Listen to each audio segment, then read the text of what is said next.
Hi everybody, welcome back to Ox Talks. It is Thursday, November the 9th, 2023. I just realized we are exactly 2 weeks away from Thanksgiving, so time is flying. I want to start out by saying, as always, thank you for watching the shows. Thank you for tuning in. Thank you for your comments. I do read them. I appreciate them. If you are enjoying the content of the channel, please consider subscribing to the channel and sharing it with your family and friends. So we, in our continued endeavor to get the word out and to warn as many people about, what is unfolding financially and with this economy. Warn as many people as we possibly can. So again, please subscribe, please like and hit the thumbs up as well for the videos. The response has been terrific and I appreciate all of you very much. I want to talk today about debt. The debt that the U.S. government has and continues to accrue, and the debt that the U.S. consumer has and continues to accrue. Because as the title of the video says, debt is obliterating. It's destroying this country and it's destroying the consumers that continue to take on more debt in the face of rising costs and rising rates. So, article out of the Zero Hedge today, I'm sure it's going to be widely reported on. It's entitled Endgame. Interest on U.S. debt skyrockets above $1 trillion for the first time ever. And it says, back in July, when we last looked at the unprecedented horror show that is the U.S. budget deficit, and concluded correctly, long before the Q2 quarterly refunding announcement, that debt issuance was about to explode and yields would soar. We warned that the debt Rubicon was about to be crossed and U.S. debt interest payments are about to hit $1 trillion. It says fast forward to today, when the end game has apparently arrived. According to the Treasury's own calculations, total interest is now over $1 trillion, or 1.027 trillion to be precise. Folks, that's just the interest on the debt. That's not the debt itself. It says what this means in the past 2 years is that total U.S. interest has doubled since April of 2022, and that's with the inherent lag in interest catch-up. As a reminder, the vast majority of 5, 7, 10, and 30-year debt is still locked in at much lower interest rates, and as such, rates will continue to rise as all of the existing debt rolls into much higher rates over the coming years. And it says, looking ahead, the staggering surge in both yields and long-term treasuries in recent months confirms the government will continue to face an escalating interest bill. As a reminder, we were the first to point out, it says it took just 1 month after the U.S. federal debt first rose above $33 trillion for the first time to spike by another $600 billion. And it says, just to show you how terrifying it is about to get, B of A's Michael Hartnett notes that the CBQ projects that U.S. government debt will rise by $20 trillion over the next 10 years, or $5.2 billion every day. That's $218 million every hour. I don't see how this is possibly sustainable, and I think the point is it's not sustainable. What the U.S. has been doing now is issuing debt. It's selling bonds to pay and to service the existing interest debt. So it's borrowing more money to service the interest on the national debt. This is insanity. To give, let's say, an analogy, if you will, that is akin to you having a credit card debt of, let's say, $10,000, and the interest, the bill comes due and you can't make the payment. So you go and you tap into another credit card at a lower interest rate to pull some money off of that card to service the minimum payments on the first one. Or let's say you access a home equity line of credit to pull money out to cover your minimum credit card payments. All you're doing is keeping the balls in the air. You're not even, and the U.S. Government is not paying off the principal amount owed. They're just servicing the interest. So it's insanity, and it's look, as a consumer, you can't do that forever. If you really are if you're taking on more debt to service existing debt, eventually you're going to end up in one place, and that's probably the bankruptcy court. So the U.S. government obviously gets a bit of a hall pass because they control the printing press. But again, this can't go on indefinitely. It is going to end really badly. An article that feeds into the same theme, it says, this is from Yahoo Finance yesterday, consumers have been propping up the U.S. economy when no one else could. Now the debts are being called and they can't pay their bills.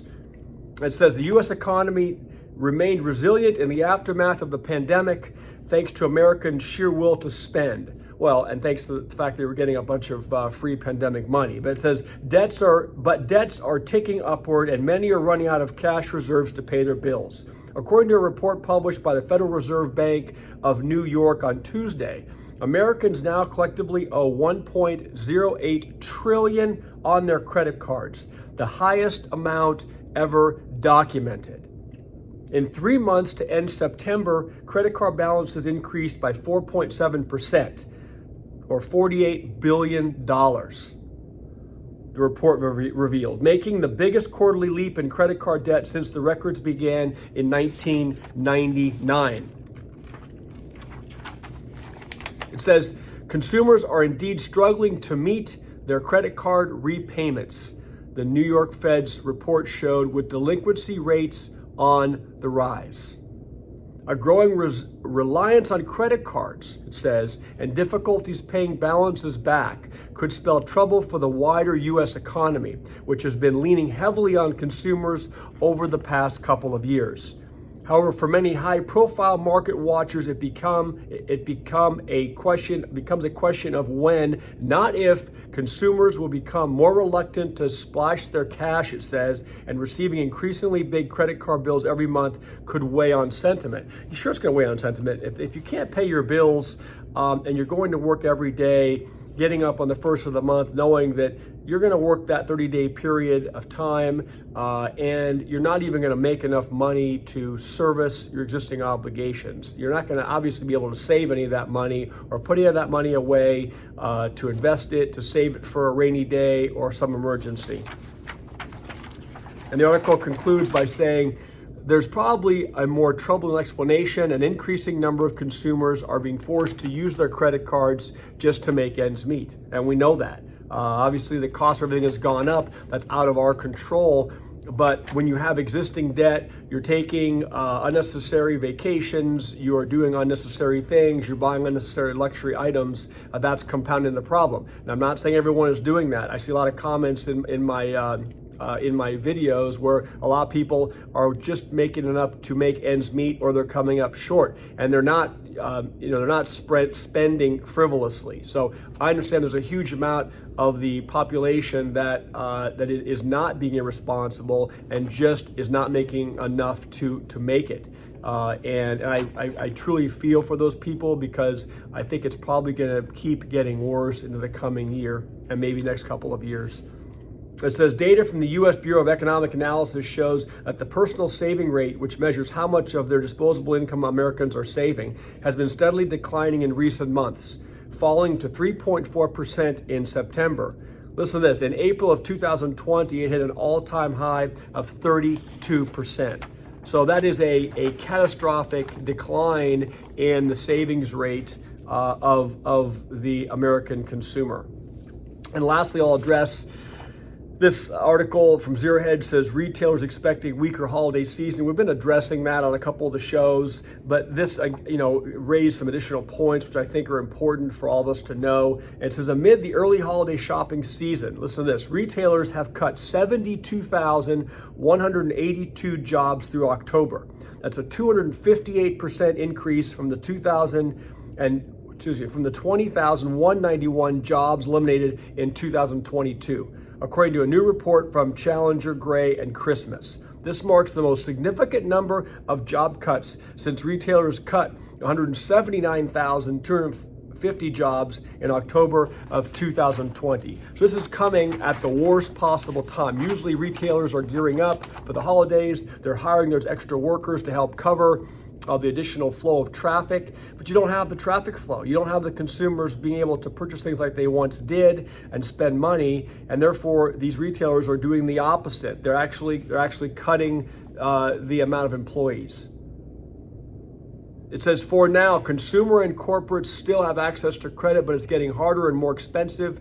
Once that dries out, we will see more pain.